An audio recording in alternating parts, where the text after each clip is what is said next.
What's up, beautiful people? This is Nate Deere. It's Kev, 2/3 of GamesMusicLyfe. The pop group that is GamesMusicLyfe. So we're back with the review of the Meek Mill DC4, Dream Chasers 4 album. Yeah, man. And yeah, definitely. It came out today. I didn't even know it was dropping. I saw everybody's Instagram feed going nuts, and I even saw Wale put it up there as he should. Long way to project, man. We've been getting snippets for a long time. Right. All right. So yeah, let's just get into it. I mean, first off, Meek deactivated his Instagram account. He's back. He's back now. And then he came back. Yeah. And then he came with the picture of him with the dirty braids, and he was putting the album out. Yeah. And I'm just gonna go into it, man. I mean, first off, just initially, I'm not a big. I am an MMG fan. I like Meek Mill. Yeah. I do like some of the things he's put out. I think he's a little unpolished, but I kind of like that about him at times. Yeah. But so we'll just get into it, man. Track number 1. I don't know the title of it though. It was the intro. On the regular. On the regular. On the regular. Okay. What'd you think of it? I mean, you know what? I really like the beat on here, man. It borrows from that classical song, O Fortuna, or however you want to say that. You know, kind of places it behind some trap drums, which I thought was a cool way to kick off the album. Meek's got the same high energy flow, you know what I'm saying? If you've heard one Meek song, you've heard a lot of them. He doesn't really change his cadence a whole lot, but I felt like it was a good way to kick off the project. At least decent. Okay. I mean, my thing about it all was I had written down on it because I had a bunch of notes on this album. Mm-hmm. I love the beat. Meek is in his lane on this one. He's not screaming a lot. It seemed like he toned it down a little bit. Like maybe somebody might have told him not to scream as high. Yeah. He's still like kind of like you're talking down to a person at times. But I didn't think that it was too over exaggerated on this song. It's him talking about nothing. You know, that's my problem with some of these songs on the album. And I was got a question, like, who was hating on Meek? Like, who's hating on the Chasers? Like, who? You know, everybody at this point. I mean, and then one of them, he says, sell a lot of dope. Those days are over, Meek. Like, first of all, he didn't. No, I don't believe he didn't, and he's not. Even if he did back in the past, he's not anymore. The dope he's selling now is music. Right. And I want that dope to be good dope, okay? Now, that's what I want it to be. And I thought this track was okay. It was... The beat, like I said, was very good. I like the beat, but once again, Meek just kind of gets into his own way at times. He did on this track, just kind of talking about nothing. Yeah, I mean, yeah, that's. But this one had a zero. This one had a zero wraith count. It was zero wraiths on this one. Was there any gold rollies, platinum rollies? I don't know if there's any rollies, but it was zero wraiths. Okay, so that's definitely a theme we want to keep going on this one. Okay, track 2. Let's see. Blessed Up. What'd you think? Got blessed up. I felt like he kept on a good pace for the mixtape. I liked the way that the sample blended with the beat and the different transitions through the song. I mean, we're getting the same Meek flair through these bars. Like, he's not a whole lot of substance on these tracks, which that's gonna be something I'm gonna touch on a little bit later in the review. But it was all right. I mean, good follow up to the intro. No complaints. Okay. This one, the beat was fire. It had 6 Wraith mentions. Decent track, but nothing spectacular. Yeah. Once again, it's a Meek Mill lane, but I don't want to. Like, once again, he kind of gets into his own way where he talks about how he got more stuff than people, and how, you know, the Wraith, and, you know, so like I said, had 6 Wraith mentions in this one. That's all he knows, man. He's so happy to have that Wraith, man. No, you know hey, listen, that's the pinnacle. He's happy to have that. And I'm going to get into that a little bit later as well. All right, track 3, Liddy, with Tory Lanez. Man, okay, now this is kind of where I realized that the album was taking a turn. Mm-hmm. If you ask me, he got outshined by a lot of the features on this album. Like, this sounds like this should be Tory Lanez song, and I might be. We heard the same album, clearly, because, man, Tory Lanez murdered him on this track. Murdered him. Like, oh my God. He just stole the show, man. The hook was amazing for Tory. The verse was hilarious when they would talk about him going bald. I thought that was really funny. His hairline, that was a good line. Meek didn't say anything that I remember, but I feel like this would be a good single from the album. Like, you know, people would jam to it, but he definitely got bodied. He got ethered. That's the first thing I got written down in my notes. To me, it was one of the best songs on the album. Tory bodies the feature. It was 19 Wraith mentions on this one because it was in the hook. So it was 19 Wraith mentions. All right, track 4. Okay, Shine. Now for this one, I felt like this was Meek kind of showing off what makes him a good rapper. Mm-hmm. Whenever he has a topic or a subject in a song, I really feel like he shines. This one, you know, kind of talking about his struggle and his grind to get to a better life. And I thought that for this kind of allows him to connect with the audience a bit more. And as a songwriter, this is where he really shines. Like, this is where his talent lies. So with it, I thought that was a good track. No pun intended on the talent shines either. But the beat was a little bit boring. But he went through it, and I gave him his kudos for that track. Okay. Once again, using my notes, man. I said the same exact thing. He's in his mode. See Me Shine, definitely like you said, kind of pun to the album, the song title.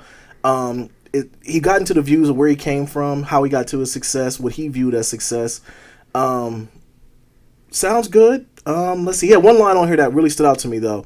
I'd rather kill them with success and give them knowledge. That was showing a little growth to me. Yeah, and I like that I like that version of him versus than the one that talks about pulling out the Uzi and shooting you, because we all know it's no one's gonna blow it like that. Right. And when that line right there, I was like, wow, he's showing some growth. Now he does revert back to the old stuff back later in the album, but for this snippet, I was like, this is some growth right here. Maybe he was in a better place that day when he wrote that song, but I thought that one was definitely a pocket that he needs to take note to and kind of stay in. Because absolutely. He's got a lot of homies on this album, and I'm thinking these are local guys that from Philly that he put on that are pretty good. We'll get into that. We'll get into that. Yeah, we'll get into the homies. Tell me what you thought about that next one, that Froze. Let's see. Missed me with that one. Once again, he's talking about nothing. He's in Meek Mill talk mode. Look at my wrist.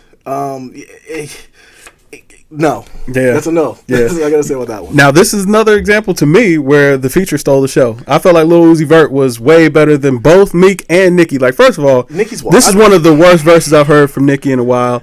It was so uninspired. Maybe that's why we haven't heard her in a while. That Tom Brady line was so forced, and that's how you start off your verse. Like, I felt bad. I felt bad for her because it was like, yo, she needs Safari back. Yeah, they didn't get Safari on the retainer. Listen, it doesn't like y'all don't have to be together, man. But get him writing back those bars. No. Get him back to writing these bars. She's out here twerking, and that was the worst. That's about all she got to add to the game right now. Even that, I didn't like that. It wasn't. Lyrically, she added nothing to this song. No, it was bad. I'm on record. I'm not a big Uzi Vert fan. He outshined both of them. He did. He stole the show on that song. He stole the show. Man, you know what? This was kind of the point in the album where I started to fatigue a bit. Okay. I started like Meek Mill's. I know, but Meek Mill's style, it just does not change at all. Like, he comes with that same double time kind of flow the whole way through, where he's not as loud as he's been in the past, but he's still really loud. Mm-hmm. And I just wish that he could switch his style up, which there is a point in the album that he does, but at this point I was getting a little bit fatigued in this album just because I'm like, I'm tired of hearing him yell at me. Yeah, and tell me what he has. Yeah. Okay. Platinum Rollie, Platinum Chick. Yeah, here we go. Platinum Chick. Next track was The Difference. The Difference, featuring Quavo. All right. Once again, he's in the Meek Mill sound. It was 9 wraiths on this one. I did think it was okay. The Quavo dude sounded all right. I didn't like the beat. I really didn't care for it. I think it was he tried to do a party sound. Like, I've never been to a strip club in Louisiana, but I think they're playing the Meek Mill album there.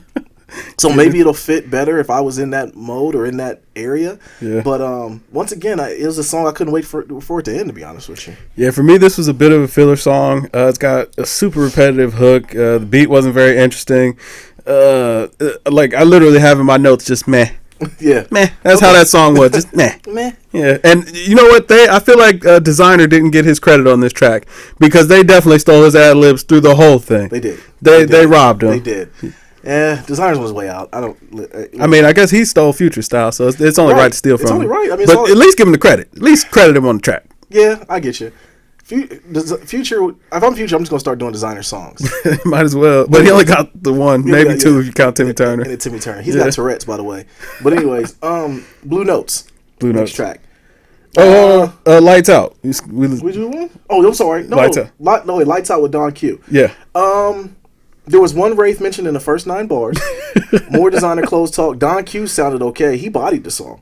Don Q outshined Meek Mill on this song, in my opinion. Yeah. He actually had some content that he was talking about, and he kind of fit the song title. That's one of my gripes with Meek, is like he'll have a song title and like he'll rap about the same things again. And that's kind of where I'm, the theme of a lot of his songs. But some of them are okay, but the beat kind of helps it and the features help it. But this song was another one where Meek is just talking his Rollie Wraith talk, and Don Q is kind of sticking the form of what the song title is, and we lose track of what Meek is talking about. Yeah, I think Meek is good workout music, and this is a very good workout song. But as far as just I don't know, man. What did you think of it? This track really threw me off, man. First of all, the beat completely throws me off. It comes in with these really just slow, dramatic keys with the really fast-paced trap snare, which I'm like, what's going on here? Again, I felt like it was another filler song on here. The verses were just okay. Meek just did all right. Don Q, he was all right, but I wouldn't check for his music. Like, I don't think I want to hear anything else from him. But overall, it was a forgettable song. Okay. Yeah. Okay. I mean, pretty much the same thing. Yeah. Let's see. Blue Notes. Yeah. Okay. Dope beat. Dope flow. Meek seems to be, he kind of dug into himself on this one. He got a little personal. It seemed like, in my opinion, it could be almost like a Meek Mill now talking to a younger Meek Mill. And the song was kind of a little bit about, it sounded like it was a lot about growth. At least that's where he went into. Now, mind you, that was the first verse. The second verse, he goes right back into what I got. Nicki's my chick. I got the baddest girl. This and that. So I think if he had kept the theme going on the first verse onto the second one, it would have been a lot better. But I think it was an okay song for the album. Yeah, you know what? For me, I actually love this beat. I love the way it starts off with a bit of that blues guitar on there, and it has some soft keys kind of playing in the background. And it was a great sample from Midnight Blues.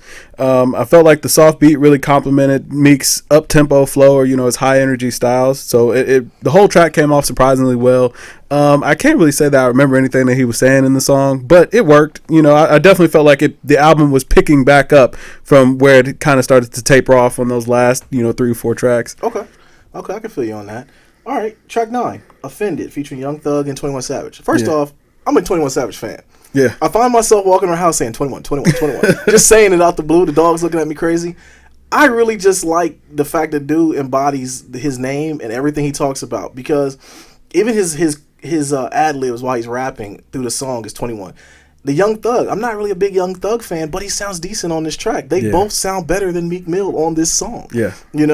I'm listening to it, and the very first time I can actually throw my hat in the ring and say I was a fan of Young Thug's verse was on Travis Scott's album. And I think he kind of piggybacked on this, and maybe he's always followed that. I didn't listen to Jeffrey, but just for the title, not title, I'm sorry, the picture alone, him in the dress, I left it be. But once again, sticking on topic, 21 Savage actually sounds decent on this track. Young Thug sounds decent on this track. They both outshine Meek Mill. Yeah, that was a common theme on this album, man. I really love the way that this track was produced. I love the weird off-key sample that was coupled with Young Thug's kind of erratic style. Mm-hmm. I'm going to tell you what, man. Young Thug is getting a lot better. Yes. Over the years, he has gotten a lot better. He is really finding his lane. He doesn't sound like a Wayne clone anymore. Mm-hmm. He's got his own style now. I'm really liking it now. Kind of off track, but you got to hear Wyclef and Young Thug's song off of the Jeffrey tape. It's the funniest song I've ever heard in my life. But to mirror what you were saying, I felt like 21 came in and killed it. He fit the song perfectly. Meek switched his flow a bit, and I felt like he was trying to match Young Thug style a bit, and it worked okay. But again, he was still kind of third place on the song, but not in a bad way. Just that the other two guys really bodied it. Okay. So another good track. I like that one. Okay. The album again picking up. Okay. All right. So yeah, did pick up on that one. Track 10, I'm sorry. Featuring YFN Lucci. Yes. Don't know who that is. I think Nicki's singing the hook. Okay, Nicki's singing the hook. Yeah.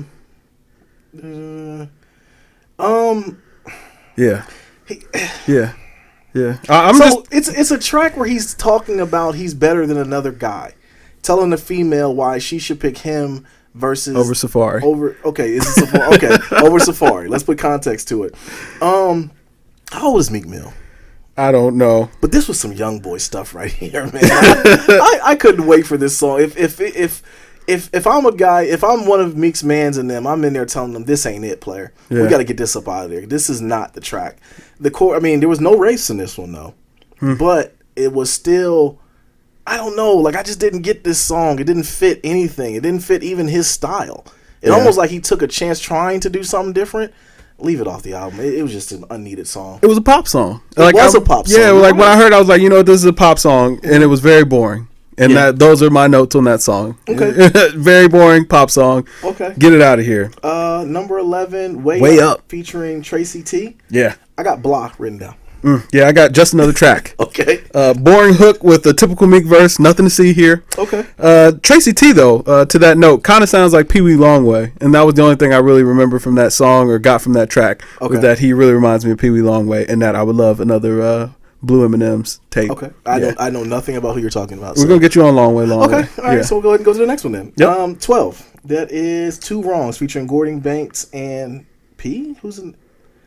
Pusha T. Oh, Pusha T. I'm sorry. Yeah, Pusha T. It's pushed off. Okay. Dope beat.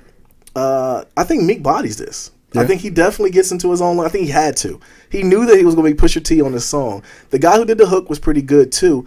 And Pusha just came through and did what Push does. And one thing I looked at with the Push feature is it was a reoccurring theme of the album is Meek pretty much got everybody that is beefing with Drake right now is on this album. Because even Tory Lanez actually throws the first shot at Drake on the album talking about the I forget what exactly he said. But he said something. I forget what exactly he said. But anyways, everybody that's pretty much beefing with Drake is the only person he needed was Kid Cudi, but he's in rehab. Yeah. So I don't know that Cudi and Meek would really, mesh well. No. So, hey. Not at all. What'd you think? For that one, Two Wrongs, you know what? I actually feel like that was one of the best tracks on the project. It had a slow, airy beat with a heavy bass line. Meek slowed down his flow, and I really felt like that was good for him. Something we don't see very often from him. I knew that he had to kind of come with his best because Pusha T was going to be on this track, and he turned in a great verse. I'm not going to lie, the sniff ad lib cracks me up. Absolutely hilarious. It comes out of nowhere. It's so funny. Yeah. And the Gordon Banks guy, I really felt like he shined on the hook. I would actually be looking forward to hearing what he's going to offer up next. But definitely felt like that was one of the better tracks on this album, and everybody turned in a great performance. Okay. Next track. Tony Story Part 3. Yeah. I prefer the older Tony Story. The Tony Stories before, like these were the things you look for on those DC albums because he would get into them. The one he talked about, it was the two previous ones that were dope to me. This one, I could do without it. I thought it was okay, but he kind of rambled through it where I couldn't really follow exactly what was going on. Towards the end, he brings it together, and I kind of realized what the beginning part was about, so I had to listen to it a couple times. Yeah. But it was a pretty decent track. I just prefer the other two better. You know what? I really like this track. I felt like it had a really grimy, dramatic beat and a couple perfect with Meek's storytelling on there. Again, I always feel like when Meek has a subject or a story, that's really when he's at his best, and it shows why Meek can rap with the best of them when he's at his best. Yeah. And these types of tracks do it for him. So with it, I definitely felt like it was a good track, not better than, I felt like Tony Story 2 is the best out of the series. Yeah. But, it fits in well. I didn't feel like he, fell too far off the cliff on that one. It was a good offering for this project for sure. Okay. And then the last track on the album was the outro featuring Little Snoop and French Montana. What'd you think? Man, I felt like we got a nice verse from Little Snoop. I don't know if it's just nostalgia, since he's no longer with us, but it was just nice to hear him on the track. I really thought it was dope how the song transitions about halfway through to the Dreams and Nightmares intro. Or kind of a very similar beat. I felt like that was really dope. French didn't really add much to the song at all. Never adds anything. but overall, it's a good track, and it was a cool song to close out the album with. I thought it was neat that he closed it out on that same Dreams and Nightmare beat. Okay. You know what I'm saying? That was the intro to Dreams and Nightmare, the album. Okay. I felt the same way, man. Only thing I had written down was Snoop with a whole bunch of exclamation points because I was a big Snoop fan when he was out. I thought the young boy was going to really blow. The dude could just rap. Meek would spit out a topic to him, and he would just rap about it and just go into it with effortless. And that's just something that you can't teach anybody. That's just given talent. So hearing his voice, like you said, was definitely just therapeutic to hear as far as just hearing his voice again. I hope Meek has some stuff in the stash where in future projects he can probably throw him on a song and give us a little bit more because that dude was he was nice, man. R.I.P. to Snoop. Absolutely. So all in all, man, I'm gonna definitely just give my opinion on what I thought. First of all, I rated it a 72. Okay. And I want to go back and rewind. I want to give YG 20 more points on his album. And the reason why I want to give him 20 more points is because I got on YG because he stuck too much on what exactly LA was about. This is exactly the total opposite with Meek. He talked about what the Dream Chasers is about, and I get it. I can understand that his life is one way, but in a way where you're talking about how your life is about the designer clothes and the race and everything like that, I can't think that there's other layers to that onion. There's other things that's going on in you guys' life. Yeah. Bike life. Even rap about a bike. Rap about your growing up and learning how to ride a bike or just your view of it or something. Just tell a story about something. Everything was about what I have. I got the baddest chick. this is one of those albums where, like I told you before, if you haven't heard it, you've heard it. Yeah. And that was my point with it, was just do something a little different or just stretch yourself, because he can rap. He can actually rap very well. I don't know how much a Wraith costs. I need to look it up, because a Wraith is the defining factor of success in this guy's mind. And I get that it's a nice car, but come on, there's other things. There's got to be other things you can rhyme with Wraith. Yeah. And I think the Wraith, the overtone of Rolls Royce Wraith, it was just crazy in this album. And he didn't over-rolly us to death, but he definitely hit us with a bunch of Wraiths. But I gave it a 72. I think, like I said, it wasn't a trash album. I think the album was good, but only good because the features. Yeah, I rated it out at a 77, okay. And which pretty much on par. Mm-hmm. With it, where he shined. I felt like he had some really standout songs on here, but for the majority of the 14 tracks that are on here, it was a lot of filler on there. I would say there were maybe 5 standout songs, and the rest, I could take or leave. And I hate that about the project, because when he shines, I can tell that there really is something there. Like, Meek deserves to be here. He really is a talented guy. Yeah. But he's got to let that part of him shine a little bit more. Like, we always get on him about the platinum rollie, platinum chick. And it's because it's true, man. Like, nobody wants to hear that from you. I mean, if you're going to do it, you just do it on 1 or 2 songs. Don't give us a whole album about that. Because when you've actually got songs with substance, they come across good. Yes. You can do this. You know what I'm saying? Did you find it interesting there was no MMG on it? Not so much, because I imagine that he probably had to do most of this while he was on house arrest, so most of it probably got recorded in Philly. But I was a little bit surprised that there was no Ross. Like, no Ross nowhere to be found on here. I wouldn't imagine if there's any tension or any beef there. But now that I mention it, though, it didn't really strike me that he didn't really rep MMG a lot on the album either. Yeah, he didn't. That was kind of, now that I think about it, I didn't. That's, like I said, the Wraiths stand out and all that, but I don't remember hearing him say a lot of MMG on the album. Yeah, I didn't hear any of the taglines or anything like that either. So I don't know. I don't know. But just a mixtape. Nothing to look too much into. But overall, decent project. If you guys are watching this video, man, hit us up in the comments. Let us know what you thought. Like, comment, subscribe, all that good stuff. Were we too high, too low? What do you guys think? Absolutely. I don't know, man. We might have been bugging. We might have just been on point. Who knows? But this is Nadir. It's Kev. And this is 2/3, I'm sorry, of the pop group that is GamesMusicLyfe. As always, everybody, drink more water.